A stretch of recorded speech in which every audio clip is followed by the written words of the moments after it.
hour-long show here on the Big O Show. So sort of take people behind the scenes. We really are just sort of a bunch of sports junkies when something comes out. So I don't even know if it's related to our show, but Kurt texted me yesterday and he says, you know what? With this RJ Barrett extension, is this going to be the framework for Tyler Herro? And we went back and forth a little. So I'll sort of give you my perspective, get Kurt's perspective, and then certainly you can join us right here on our chat board. Isaiah's already chimed in on the chat board. We'll get to that in a second. So RJ Barrett, Kurt, you explained this in our previous segment. Folks, you can catch it on our podcast. He signed what was listed as a 4-year, $120 million extension that doesn't kick in this season. It starts the season after this, 23-24. Kurt noted that Phil Bondi from the New York Daily News, Stephen Bondi, I keep thinking of his dad. Stephen Bondi from the Daily News reported about 103 guaranteed, the rest in incentives. Is that correct, Kurt? 107 guaranteed. 107. Okay, so 13 million in incentives. So Kurt was asking whether it's the same, and then I did some research. I actually mentioned this in my Ask Ira today when I was going through Tyler possibilities. To me, this is apples and oranges for this reason, and then Kurt has a different thought. The last 2 seasons, RJ Barrett has been a starter who has started at least 70 games in each of those seasons. Tyler Herro, through his 3 years right now, has started 35 total games, has never started more than 15 games in his career. So on one hand, you're saying a proven NBA starter is getting up to $120 million over 4 years. Should Tyler Herro, who is the defending Sixth Man of the Year award winner in the NBA, be viewed in the same prism? I don't think so. I think he's been sort of a complementary player, never asked to handle the same type of load as RJ Barrett. Now, that doesn't mean NBA economics don't get in the way. But Kurt, your thought was that Tyler is in the same economic class as RJ Barrett. And why don't you give people your reasoning on that? Or at least close. And it's not just that they both score 20 plus points a game, right? Like, in fact, it's more that Tyler didn't start in Miami and RJ did, partially because of the organizations and the system. It was a good team in Miami. Tyler had to find a role on a good team. In New York, they're like, RJ, would you like the ball? Like, here you go, man. Go create, go do stuff. Because you had the really good season from Julius Randle, the rookie year, but they've let him, for better or worse, they've let him kind of be himself and find his footing. And I think RJ Barrett's, by the way, everything I've heard is a very hardworking and like kind of a high IQ player. I think ultimately he's going to figure it out. Right now, his game is he is very good in isolation. He can create for himself. He's not as efficient a scorer as you would hope. And more importantly, I think for the Knicks long term, he needs to be a little more of a playmaker, right? Like, it's not just about you. He's got to move the ball. That's all that said. You're betting on who this guy is going to be. I don't know that, to me, Herro's at least sort of close in the ballpark. Like, that's a range where I could see him maybe a little hot, maybe a little less, but I think the starting thing may just be situational. Okay, Kurt, you're the general manager of the NBA's new 31st franchise. You can choose between these two players, and it's kind of a similar decision because they're the same draft class and roughly the same age. Tyler a little younger, but you had to choose one of them. So honestly here, because this will settle it, congratulations on landing a new franchise. You'll tell us another time whether you're putting it in Vegas or Seattle. Which player would you take if you had a choice between the two? First off, there's no question that I would rather choose Seattle over Vegas, but I'm with you. But I'd take RJ. As much as I just said, like last segment, shooting's the biggest skill in the league. It's second actually to shot creation. The ability to create a look is still the single hardest, most valuable thing in the NBA because there's not that many guys of the 450 guys in the league. How many guys can really do that? It's 50, 60. Like, it's a hard skill to come by. So I'd probably take RJ. Yeah. And also it has relative value to the rosters. And the Knicks, matter of fact, I'm glad I can defer to you on some of this. Who is the Knicks? This is kind of convoluted, so I'm going to ask it both ways. Best/most important player on their roster right now. The moves they made this summer, copacetic where they are now. Who is the best/most important, which I know often are two different things, but let's put it in one category. Which player is that? it's hard to say without having seen it because without having seen the R.J. Barrett and Jalen Brunson dynamic, I'm going to say Barrett because he's a little younger and he's more key to whatever they're going to become. Brunson is Brunson's Brunson at this point, right? Like we know what he is, we know what he's going to be, and it's a very good player. Right. I think if the Knicks want to be, and there might be a few Knicks fans in Miami. There might be a few who move down there. Those people will be rooting. If you're rooting long term for the Knicks and you're rooting for Brunson, for Brunson. Well, you're rooting for Brunson, but you're rooting for Barrett to evolve to the next level. Number 3 over pick the of the next couple draft years. should amount to something. We know down here with Michael Beasley, number 2, when you lose a draft choice that early as someone who doesn't amount to something, it sets you back. It changes your course. So I totally get that. My point being here is, then if you do the question with Tyler Herro with the Heat, where does he stand on the Heat hierarchy? We'll do this together. I'll bring you into my world down here. I would say number 1, Bam Adebayo, because of his mixture of youth and versatility on both ends of the court, that he's going to be a long-term player, that basically they've sort of rebuffed every Bam Adebayo overture, including with Kevin Durant, it seems. So I would say he's maybe number 1 on my list. Could you find a way to agree with that? Oh, absolutely. I would. Okay. I would say it's because of the youth, yes.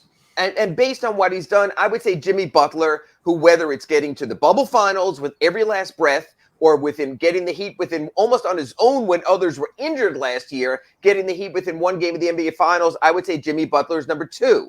Could you buy that? Could you go there with me? Yeah, absolutely. Okay. I would then say, even though he was uneven last year, the fact that they spent 3 years, $85 million on Kyle Lowry, you would, I think, agree there's a huge expectation level on Kyle Lowry for these next 2 seasons. Would you agree with that? Absolutely. And I'm curious to hear from you at some point, like what kind of shape he's in this year. Is he really ready for it? Well, and we've seen the pictures, but I think pictures lie in the offseason because everyone's having their own social media director taking their picture. The point I'm making with Tyler there is right now Tyler Herro stands as the 4th most important element at the moment for the Heat. You may move him up to number 2 when it comes to bridge to the future, but clearly behind Bam Adebayo. And a matter of fact, this year, there was a chance, and this is not to denigrate Tyler and what he's doing, there is a chance that Victor Oladipo could be more productive for the Heat than Tyler Herro. At least a chance. It might be 10%, it might be 15%, it might be 20%, but I'm saying there's at least a chance based on the body of work of Victor Oladipo and how he's driven to sort of set everyone straight on what's going on, that he could sort of be up there also. So I think Tyler's on a different level. All of that said, I'm coming at a roundabout point here. One of our listeners, Isaiah, chimed in with Tyler is better than RJ. I really feel that Tyler can be a Robin to a Batman, and I agree with all that. Would you give Tyler Herro 4 years at $20 million or even 4 years at 107 with incentives? In other words, you were texting me yesterday saying you thought that's the roadmap for Tyler's extension. So if you're Pat Riley, Andy Ellisberg, Adam Simon, anyone else who signs checks over there at the Heat, is that what we're looking at? Is that what I should expect as a Heat beat writer at the Sun Sentinel to see Tyler, if he gets the extension, agreeing to that? First off, he's going to ask for that. Let's not make him say. He's going to ask for that. And if I were them, I would aim a little lower. Like you said, I think it comes back to the money you're already paying out for. Bam's got the max, and you're obviously paying Butler and everything else. But also, like you said, just the place of importance on the roster. I'd probably aim for something closer to 4 years, 100 that starts a little lower. Because he's worth more than the average starter, $18 million. Well, so that's interesting. You bring out that number, Kurt, because of another number you just gave me. So you're putting Tyler Herro's equivalency with Jalen Brunson. Probably close to that, a little bit less than that. I mean, I think part of this is you're betting on your bridge to the future. I mean, you are betting on this contract going 4 or 5 years out, and Tyler Herro is part of whatever is next. I mean, if you're not trading him, he is part of whatever is and extending him. He's part of, with Bam, whatever you envision this team being 3 years down the line, 5 years down the line when Jimmy Butler the money is one element with Tyler. Let's go to element number 2. Once Tyler becomes extended, and the difference with him with the poison pill is more extreme than RJ Barrett, because Tyler was a 13 pick and RJ Barrett was a number 3 pick. So RJ Barrett's current salary is much higher than Tyler's anyway, but I'm going to leave that aside. Basically, once Tyler is assigned to an extension, he is trade ineligible until next July. Let's talk about timing elements, Kurt. Let's talk about being taken care of. You and I, Big O, we've all been at some point in our life at a point where we want to get our money now. We want to settle on a deal. Yeah. We want to know what we're going to get paid. We want to move because we believe we're worth it. Should the Heat wait on Tyler Herro until I believe the date is October 16th, the latest they can do this extension? Should they make Tyler happy and whole right now? Or does it behoove this, as I've written at the Sun Sentinel, behoove the Heat to give themselves as much time to see if there are trades out there? So the timing element on Tyler Herro's extension, are the Heat doing Tyler dirty by waiting? Hell, the Knicks did it before the end of August for RJ Barrett. The Spurs, a $20 million a year, did it for Keldon Johnson back. They did it back in July. Give me the balance here on the timing element with Tyler. And again, because every Wednesday, redrecover.com, Inside the Paint, you do play the role of a general manager. How would you handle that? Part of it depends on Tyler's personality and how he's going to take this, because there's a part of me, if I'm in the front office of the Heat, that would I be willing to not extend him? Would I be willing to go into the season and that makes him a restricted free agent next summer? And you can match any offer, but those offers, if he has a really good season, could be much higher. You could pay more. Sure. I would wait though. I'm with you. There is no reason to do this right now. I get why the Knicks did it. It was part of the threat trying to get the Donovan Mitchell thing dealt with. And they wanted Barrett as part of the future anyway. If I'm the Heat, I'm holding off until the final minute to do this. If I do it at all, again, I might be willing. If I don't think it's going to adversely affect the relationship or adversely affect Tyler and the production, and I might drag this out till next summer. Okay, and the Suns did the exact same thing with DeAndre Ayton last offseason. They waited. Yeah. They got the offer sheet from Indiana. They matched the offer sheet and all that, and it got taken care of. That did seem to fray things. I know right now DeAndre is saying, no, copacetic, going to camp. I love my teammates. Didn't say anything about James Jones or Robert Sarver, but he said, I'm ready to go in. Had some uneven minutes moments with Monty Williams during the playoffs. If you're the Heat and you look at how it played out right now with the Suns, would you risk that with Tyler Herro? Or do you say, hey, it's the NBA, it's a business?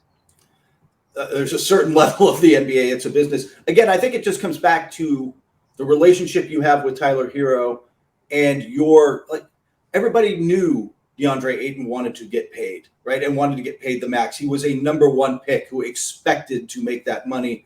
And that it would fray the relationship. I don't know, and you might know better. How is that going to affect Tyler? Is that going to? Will he take that personally and carry that grudge over? And by the way, those grudges don't show up immediately. Everybody says everybody sings "Kumbaya" the first year. Right. Wait about 2 years. Let's see where that. 2 years, but in 2 years he'll have his money either from the Heat or an offer sheet. So he'll have his money eventually. So I do think he'll be able to get over that. I think you move past that. I think. Again, it's an interesting dynamic. It's a matter of the money. It's a matter of the tradability and what you can do there. So I get all of that. I want to get back here to the chat board real quick because it's interesting. One of our listeners, Willie Molina, asked Big O actually if he knew if Jimmy Butler was in Medellin this summer.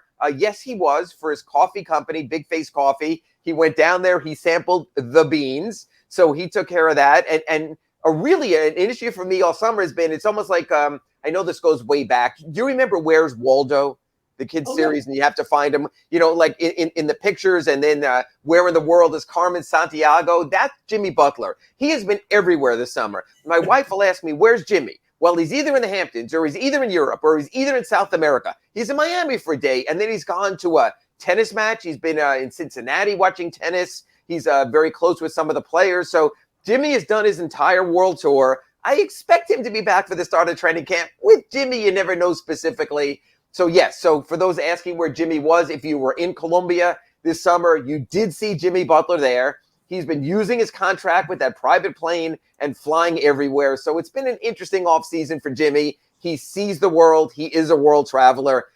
There's a good chance if you're at an airport, you have seen Jimmy Butler this summer. Kurt, after this break, our final time out here on Inside the Paint, brought to you by RedRecover.com.